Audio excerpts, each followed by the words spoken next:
بني إسرائيل كم آتيناهم من آية بينة ومن يبدل نعمة الله من بعد ما جاءته فإن الله شديد العقاب. زين للذين كفروا الحياة الدنيا ويسخرون من الذين آمنوا والذين اتقوا فوقهم يوم القيامة والله يرزق من يشاء بغير حساب. كان الناس أمة واحدة فبعث الله النبيين مبشرين ومنذرين وأنزل معهم الكتاب بالحق ليحكم بين الناس فيما اختلفوا فيه وما اختلف فيه إلا الذين أوتوه من بعد ما جاءتهم البينات بغيا بينهم فهدى الله الذين آمنوا لما اختلفوا فيه من الحق بإذنه والله يهدي من يشاء إلى صراط مستقيم. أم حسبتم أن تدخلوا الجنة ولما يأتكم مثل الذين خلوا من قبلكم مستهم البأساء والضراء وزلزلوا حتى يقول الرسول والذين آمنوا معه متى نصر الله ألا إن نصر الله قريب. يسألونك ماذا ينفقون قل ما أنفقتم من خير فللوالدين والأقربين واليتامى والمساكين وابن السبيل وما تفعلوا من خير فإن الله به عليم. كتب عليكم القتال وهو كره لكم وعسى أن تكرهوا شيئا وهو خير لكم وعسى أن تحبوا شيئا وهو شر لكم والله يعلم وأنتم لا تعلمون. يسألونك عن الشهر الحرام قتال فيه قل قتال فيه كبير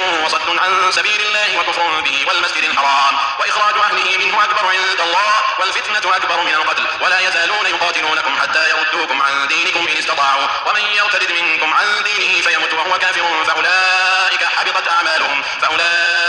أعمالهم في الدنيا والآخرة وأولئك أصحاب النار هم فيها خالدون. إن الذين آمنوا والذين هاجروا وجاهدوا في سبيل الله أولئك يرجون رحمة الله والله غفور رحيم. يسألونك عن الخمر والميسر قل فيهما إثم كبير ومنافع للناس وإثمهما أكبر من نفعهما ويسألونك ماذا ينفقون قل العفو كذلك يبين الله لكم الآيات لعلكم تتفكرون في الدنيا والآخرة. ويسألونك عن اليتامى قل إصلاح لهم خير وإن تخالطوهم فإخوانكم والله يعلم المفسد من المصلح ولو شاء الله لأعنتكم إن الله عزيز حكيم. ولا تنكحوا المشركات حتى يؤمن ولأمة مؤمنة خير من مشركة ولو أعجبتكم ولا تنكحوا المشركين حتى يؤمنوا ولعبد مؤمن خير من مشرك ولو أعجبكم أولئك يدعون إلى النار والله يدعو إلى الجنة والمغفرة بإذنه ويبين آياته للناس لعلهم يتذكرون. ويسألونك عن المحيض قل هو أذى فاعتزلوا النساء في المحيض ولا تقربوهن حتى يطهرن فإذا تطهرن فأتوهن من حيث أمركم الله إن الله يحب التوابين ويحب المتطهرين.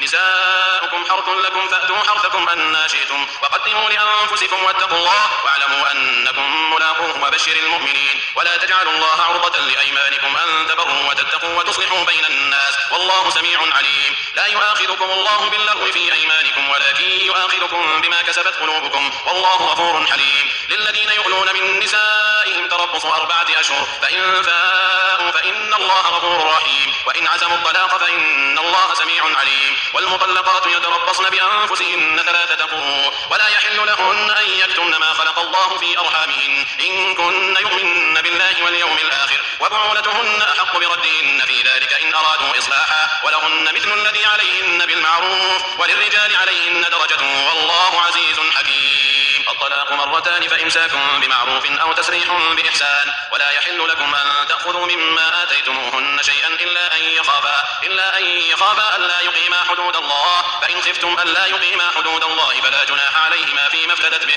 تلك حدود الله فلا تعتدوها ومن يتعد حدود الله فأولئك هم الظالمون. فإن طلقها فلا تحل له من بعد حتى تنكح زوجا غيره فإن طلقها فلا جناح عليهما أن يتراجعا إن ظنا أن يقيما حدود الله وتلك حدود الله يبينها لقوم يعلمون. وإذا طلقتم النساء فبلغن أجلهن فأمسكوهن بمعروف أو سرحوهن بمعروف ولا تمسكوهن ضرارا لتعتدوا ومن يفعل ذلك فقد ظلم نفسه. ولا تتخذوا آيات الله هزوا واذكروا نعمة الله عليكم وما أنزل عليكم من الكتاب والحكمة يعظكم به واتقوا الله واعلموا أن